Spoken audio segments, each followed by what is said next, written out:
बुद्ध की जीवन परिवर्तनकारी कहानी। यह कहानी बौद्ध धर्म के संस्थापक भगवान बुद्ध की है, जो अपने जीवन में एक महत्वपूर्ण मोड़ से गुजरे थे। एक समय की बात है जब वे सिद्धार्थ गौतम के नाम से जाने जाते थे और वे शाही परिवार में जन्मे थे।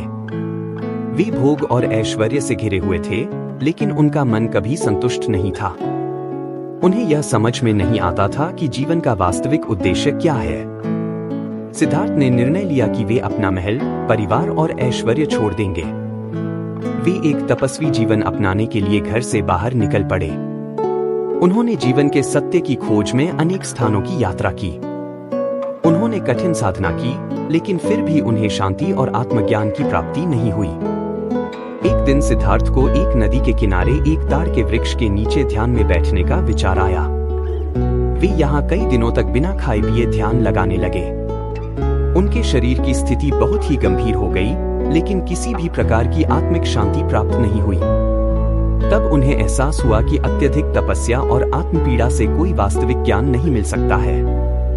उन्होंने यह समझा कि जीवन में संतुलन और मापदंड होना चाहिए। इसी विचार के साथ उन्होंने मध्यम मार्ग की शिक्षा दी, यानी न तो अत्यधिक भोग में डूबना, न ही अत्यधिक तपस्या में। इस संतुलित मार्ग पर चलकर ही आत्मज्ञान की प्राप्ति संभव है। यह सोचते हुए उन्होंने अपना ध्यान एकाग्र किया और आखिरकार उन्हें बोधि वृक्ष के नीचे ज्ञान की प्राप्ति हुई। उन्होंने यह अनुभव किया कि हर जीव के भीतर बुद्धत्व का एक अद्वितीय रूप छिपा हुआ है और हर किसी को अपनी आंतरिक शांति और ज्ञान प्राप्त करने का अधिकार है। इस प्रकार भगवान बुद्ध ने अपना जीवन एक उद्देश्य से जिया, दुख और उसके कारणों को समझने का और सभी को इस सत्य का मार्गदर्शन देने का। उनका जीवन हम सभी के लिए एक प्रेरणा है कि सच्चे सुख के लिए हमें भोग की बजाय आत्मज्ञान और संतुलन की ओर देखना चाहिए। यह कहानी हमें यह सिखाती है कि जीवन में परिवर्तन केवल बाहरी परिस्थितियों से नहीं, बल्कि हमारे मानसिक दृष्टिकोण से आता है।